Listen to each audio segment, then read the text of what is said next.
Hi guys, it's Bella Lynn and I am here with a very juicy video about what it's like being a black girl in South Korea.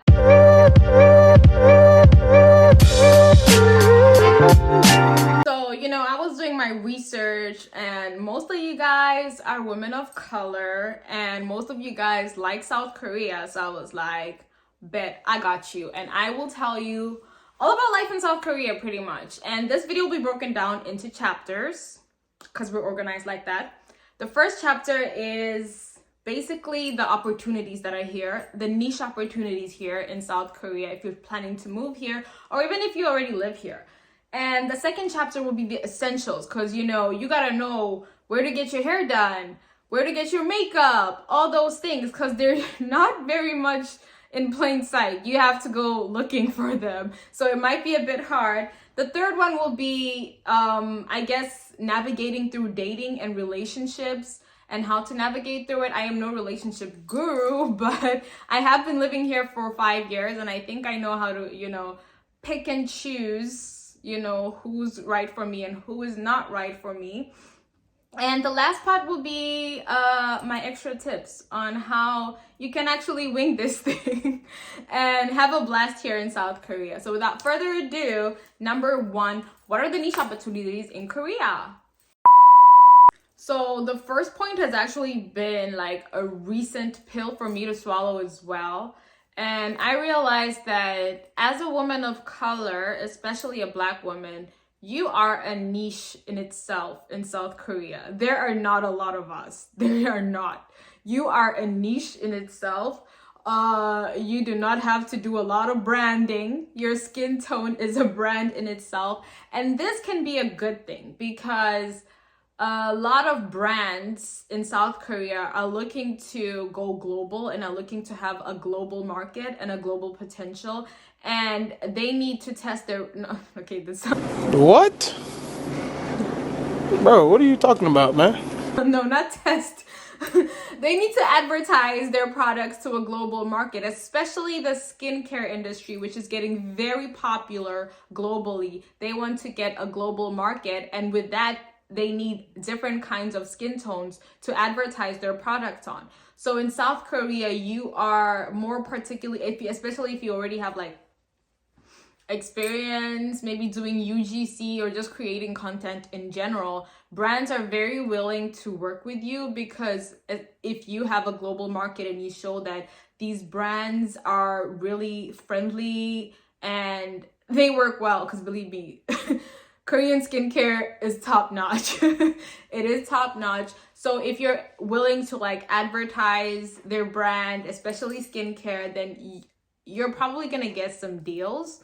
And also like even just like thinking of like content creators. I had like a brunch with one of my friends. Her name is Adiola and she is a luxury travel influencer and she's really good in her field. She's New York based and she came to South Korea and we had a brunch and she's like, girl, like if I lived in South Korea, like I would be doing the most.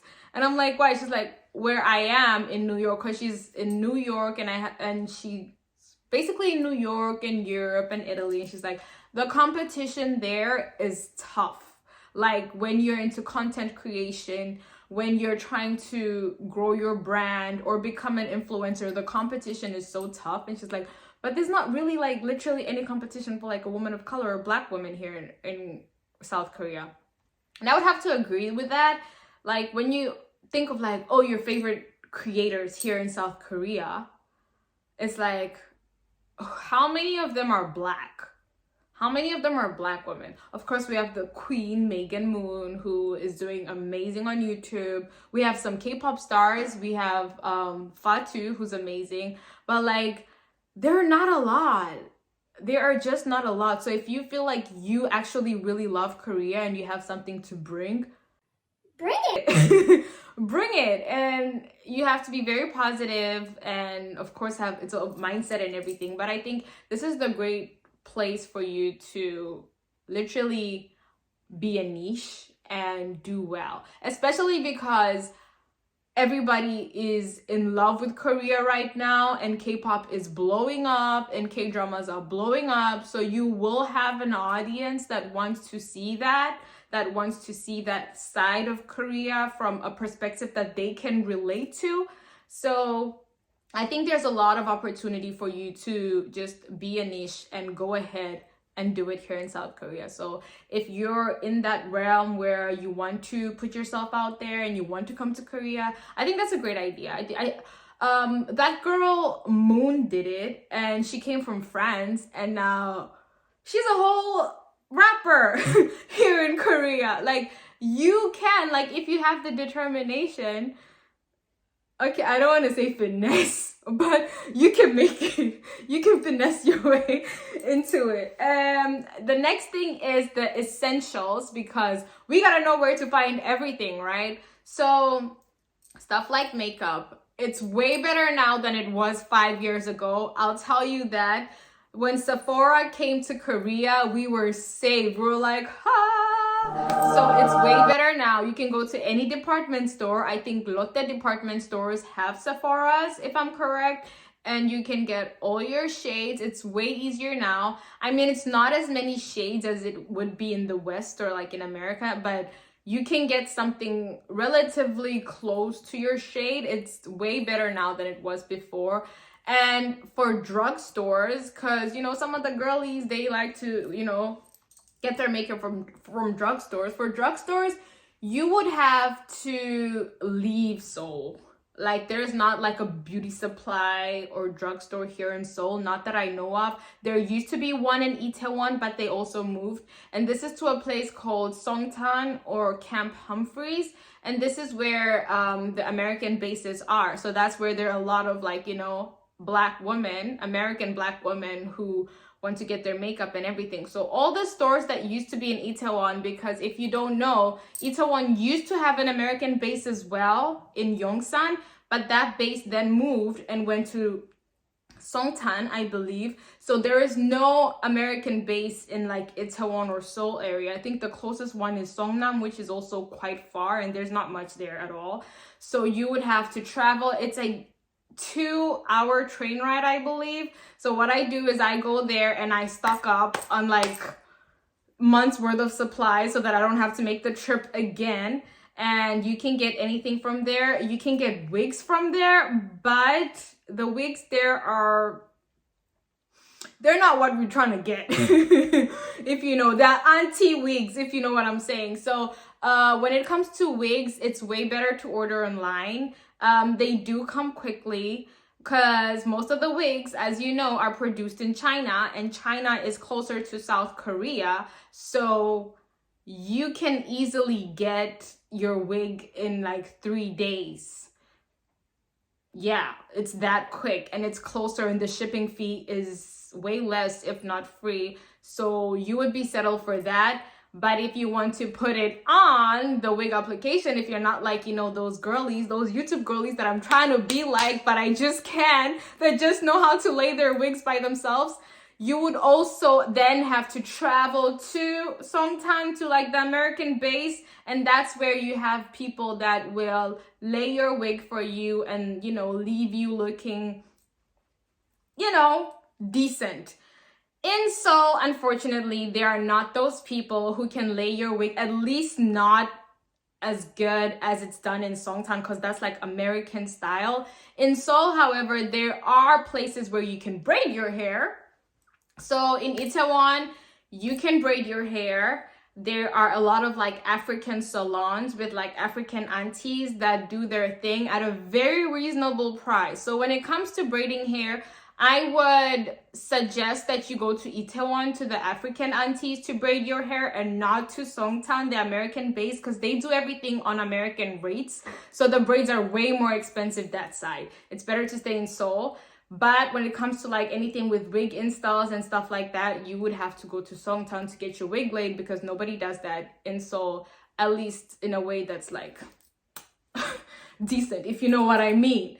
And if you just love your natural hair, you love a blowout, there is somebody in Seoul who does it. I stumbled upon her Instagram page about 2 weeks ago. She does amazing blowouts, like for all hair types, 4C hair, whatever. She blows out your hair really well. She does a really good job with your natural hair if you're a natural hair girly. So yeah, I think I'll leave her page here in the description.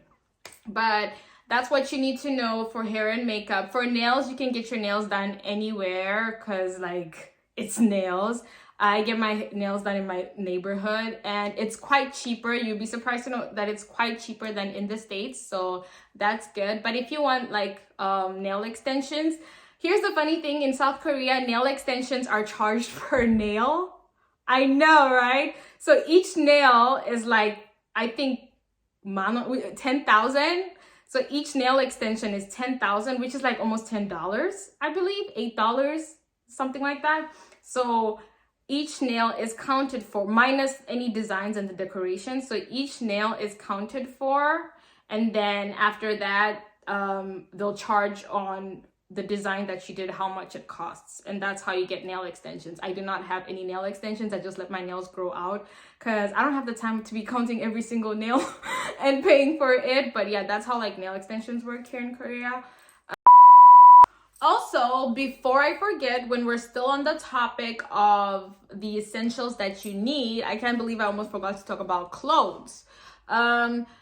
It might not be a really big difference, and I will be honest, it might not be a big difference. Like it might be super easy for you to get clothes and to find cute outfits if you are slimmer. I was trying to think of how to word it better, but if you are slimmer, it's gonna be a breeze. You have many options. Unfortunately, if you are a bit thicker, there's not a lot of options, especially cheap ones. In South Korea, there are a lot of like boutique stores. Like if you go to Hongdae or even in like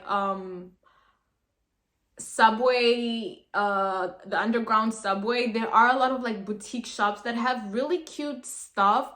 But most of the time in those places, there's only a one size. It's like one size. And if you're not it, then you can't get it.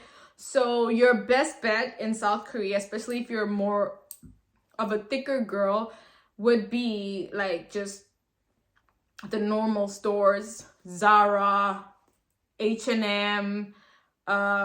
We used to have Forever 21, but that doesn't exist anymore here in South Korea. Basically just the normal basic stores. And if not that, if you're not a Zara girl, an H&M girl, then you would have to stick to online shopping that for a size that caters your body. For me, I think 60-70% of my clothes I get online because I am quite curvy, and I find that everything down like on the one size stores, boutique stores, they do not fit me at all. And I have a beef with H&M. I have a beef with H&M jeans. It's like they fit perfectly, but at the waist they get a little, you know, I don't know if you know what I'm saying, like especially if you're like thicker and then you have like a smaller waist, it's just not a vibe. Like they don't fit well by the way. So most of the things I get them online or from Zara. Yeah, did I miss anything? Yeah, that's it. H&M, Zara, or if that's not your vibe, online. And that's if you're a thicker girl. If you're not, if you're slim, you'll have so many options, like so many options there for you. But if not, yeah, those are like your only options. Yeah, and that's pretty much it. And now let's go on to part 3, which is the dating and friendship and, you know, anything relationship here in South Korea. When it comes to dating in South Korea, you really have to filter out, like double the filter. You know, like how like when you're like dating, okay, oh, you gotta filter, can't have kids, can't do this, can't do that. In Korea, you really have to filter out because, yeah, there are, I mean, such as any other country as well, there are a lot of people who would like to waste your time. There are a lot of people who would like to waste your time. So you have got to be discerning and filter those things out. So for me, what I do is that I like to filter, have you ever been abroad? stay with me on this one. I'm not trying to be rude, I'm not trying to be bougie, but a Korean who has been abroad, and not just like been abroad, lived abroad for a period of time. I'm not talking about like a 2-week vacation. I'm talking about if you've lived there for some time. They are probably going to be more open to have a long-lasting relationship with a woman of color than somebody who has never left Korea. And like I said, these are not facts, but these are just like things that I've realized, okay? So I always filter out by asking, have you lived abroad? How long did you live abroad for? Have you ever dated any other race? Things like that. I mean, this is such a generalization because you can find somebody who's really open, and there are people like that. But I think it's just better for you not to waste your time. I think those things are really important because, yeah, like, you know, there are some people who want the exotic experience. Believe me, I know. You know I know. So yeah, you really have to double down on your filters. Like, you cannot go for any Tom, Harry, whatever. You have to like double down on your and then keep your standards very high, filter out, and I think be more open to dating people who have lived abroad.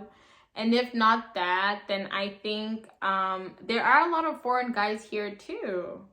My boyfriend is American. There are a lot of foreign guys here too. And I think it does feel more like home when you just, you know, move towards that. And with that, I feel like to guard your heart, have a lot of filters and set your standards very high so that like you can easily filter out who is here for the fun or who is here for like a, you know, a long time, not a good time. I had to learn that. So I think that's very important. With friendships, I don't know, like I have had the bestest friends here in South Korea. Like, I think, like, I don't know. I think, I'm not gonna generalize, but like, I think like they're amazing. Like, they're amazing friends. I feel like it's just, they're amazing friends. I've never had a problem with friendships here. And the only tip that I would say is to just have like a little bit of like the language, because you can miss out on like a lot of friends. That goes the same with relationships as well if you don't speak the language. But yeah, people here are friendly, and I have never really had a negative situation. I just like all my friends we met and we just hit it off. But on the other side, this is gonna ruffle some feathers, but there are two kinds of black women here in Korea, or black girls, and there's the kind who, when you're out, they'll see you and come to you and be like, oh my God, sister, and you guys will just be like, yeah, you know, just like, it's always so wholesome when you get that. I am that person. I am that person. Like, when I see a sister, I go and tell her she looks fine, period. Like, you know, there are those girls, and then there's the girls who are like, don't look at me. Seriously, there are some girls who think it's a competition. Some black girls who think it's a competition. And I have talked to this about with so many other black girls, and like that's like a topic that nobody has ever had. Like, sister, let's be sisters. Like, you know, why? Why like there's so many girls out there, you go out and then they'll give you a bad eye. And you're like, why? Like, you know, we're supposed to be on this, you know, girl, I see you. But you know, there's so many girls like that, and I just cannot fathom why that is the case, because I've talked with so many friends of mine who are black, and they all have the same thing. They're like, yeah, like there's really like two types. Like, there's those who come up to you and be like, yeah, and there's those who be like, ugh, I'm the only black princess in here. Like, seriously, what is wrong with you? Like, I don't get that.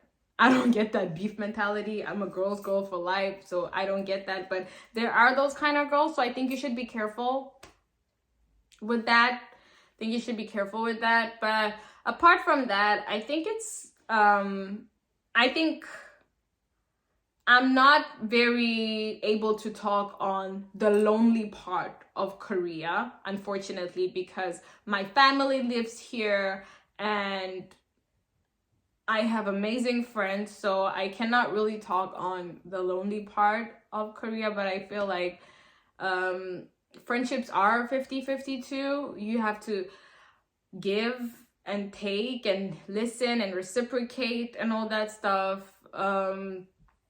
Yeah, basically just if you find a good friend, stick with them. And yeah, and you can always find other friends. That's one thing, you can always find other friends. Like in the beginning when I first came to Korea, like I was changing friends a lot, and not like in a mean way, like, oh, I cut you off, like you're not my friend anymore. Like if you hit me up, it's okay, we can still meet. But I was just having so much fun and meeting so many new people that my friend circles were changing until I got a little bit older, and I was like, Lynn, these are your people, stick with them and chill, okay? These are your girls, they have your back forever, stick with those ones and chill. So don't ever feel bad because some friendship didn't work, because I've had a lot of friends who told me about like bad things that their friends did to them and whatever. You can always make new friends, you know, especially now where like Korea is so open. This year it has seen more exchange students than ever. You can find so many friends, Korean, foreign. You're good. Just like don't dwell in that. If somebody disappoints you, a friend disappoints you, you're good, child. Just go out and have a good ass time, a good time. And lastly, the confidence boosters. I feel like in South Korea, I was talking to this with one of my friends who lives here in South Korea, and she was saying like the most, like if you're confident in Korea, that's like 80% of the work, literally. If you are confident, that's 80% of the work, because as you know, like Koreans are quite timid, you know, and they like to keep to themselves and, you know, not very out there. So if you're confident, that's like most of the work. Like you will leave an impression, okay? Now, whether good or bad, I don't know, but you will leave an impression. So I think the only key is to just stride with confidence in whatever you're doing. Like, never forget who you are. Yes, you are in a land where not a lot of people look like you. You get some stares here and there. It's quite difficult, but your confidence is all you need. Seriously, it's all you need.